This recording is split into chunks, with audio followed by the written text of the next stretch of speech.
এখনও ঝাড়খণ্ডের একটা জায়গাতেই আবারও আমরা দাঁড়িয়েছি। এখান থেকে বিহার প্রায় 70 কিলোমিটার।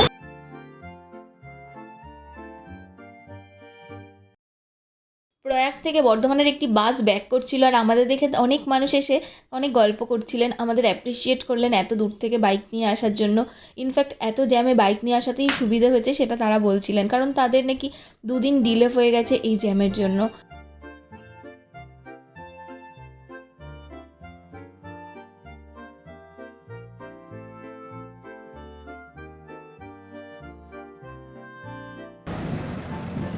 আমরা তো এখন আছি বিহার বর্ডারের কাছে। ওই যে দূরে মিঠুন দাদারা এসছে, তাই ও গেছে দেখা করতে।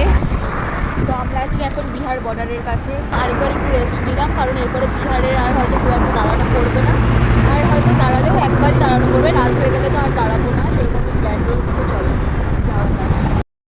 বিহার বর্ডার পার করতে না করতেই মানে বিহারে ঢুকেই জাস্ট জ্যামের মুখে পড়ে গেছি।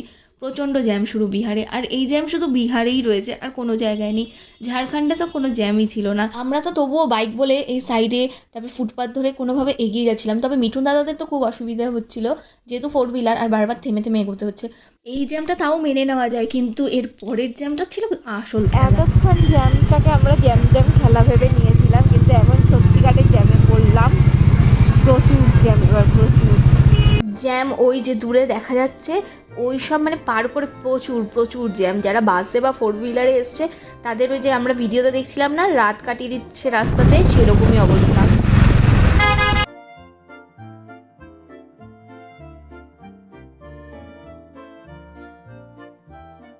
সাসা টোল থেকে আমরা 30 কিলোমিটার এগিয়ে বেনারসের দিকে রয়েছি।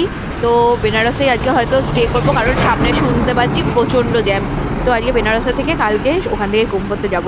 তো দেখি যেতে যেতে আপডেট কী পাই, সেই বুঝে আমাদের নেক্সট ডেস্টিনেশন কী হবে সেটা আমরা ঠিক করব।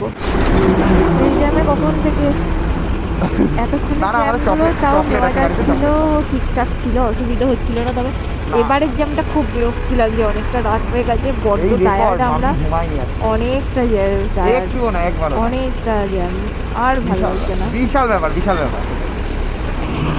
আরে দেখো এখানে জ্যাম, বাবা এই জ্যাম পুরো ডেড জ্যাম, কতক্ষণ যে দাঁড়াতে হবে কে জানে। না হলেও 10 মিনিট ধরে এই লরিটার পেছনই দেখে যাচ্ছি, আর ভাল লাগছে না। এতক্ষণ বাইকের খুব চেরামতি দেখেছিলাম, তো জ্যামগুলো শ্যাক শ্যাক করে কাটিয়ে দিয়েছি, কিন্তু এবার বাইকও ধরে গেল, কারণ এই জ্যামে একটা গাড়িও একটু নড়ছিল না। তো চলো দেখা যাক কতদূর যাওয়া যায়। বেনারস থেকে 7 কিলোমিটার আগে আমরা এই সাইড রোডটা ধরেছি, কারণ মেন রোডে প্রচণ্ড জ্যাম, দাঁড়িয়ে থাকলে কত ঘন্টা যে পার হয়ে যেত কোনো ঠিক নেই। হাই রোড থেকে ওই বিরক্তিকর জ্যাম কাটানোর জন্য আমরা ভেতরের একটা শর্টকাট নিয়েছিলাম গুগল ম্যাপ দেখে। সে কি ভয়ঙ্কর, পুরো এবড়ো খেবড়ো মাঠের মধ্যে নিয়ে গিয়ে দাঁড় করিয়েছে আমাদের বাইক। রাস্তা হারিয়ে আমরা যখন রিটার্ন করি, একজন ড্রাইভার আঙ্কেল আমাদের দেখে বলে, তোমরা কেন গুগল ম্যাপ দেখে এসেছো? মানে আমাদেরকে ফলো করেই উনি কোনোভাবে এখানে এসে আটকে পড়েছে, তাই রেগে গিয়েছিলেন। এই দেখো এখানে এসে কতগুলো গাড়ি আটকে রয়েছে, আর আমরা তো আটকে রয়েছি। হয়তো আমাদের পেছন পেছনই কোনো গাড়ি এসছে, তাদের ফলো করেই হয়তো সবাই এসছে। তো আমরা তো গিয়ে আগে রাস্তা নেই, আগে রাস্তা নেই, এখান থেকে ঘুরিয়ে নাও। একই সমস্যা আমিও পড়েছি, মাঠে ঢুকে গেছি। থেকে বুঝলাম এখানে যারা আসো প্লিজ গুগল ম্যাপের ভরসায় কেউ এসো না, যারা রাস্তা চেনো তারাই এসো। না না, প্রয়াগরাজ আমি বেনারস ঢুকতে এখন 65 কিলোমিটার হবে। তো বেনারস থেকে বেশ কিছুটা আগে আমরা এই হোটেলটা ধাবাতে দাঁড়িয়েছি, এখান থেকে খাবার পার্সেল করে নিয়ে যাবো। যেহেতু আমাদের বেনারসে হোটেল বুক করার আছে, আর সেখানে 11:30টার মধ্যে ঢুকতেই হবে, তো তার জন্যে এখান থেকে খাবার পার্সেল করে নিয়ে যাব। বেনারসে হোটেলে পৌঁছে আর সেরকম ভিডিও করা হয়নি, কারণ আমরা 2টোর সময় গিয়ে পৌঁছেছি। তো চলো এখনকার মতো টাটা।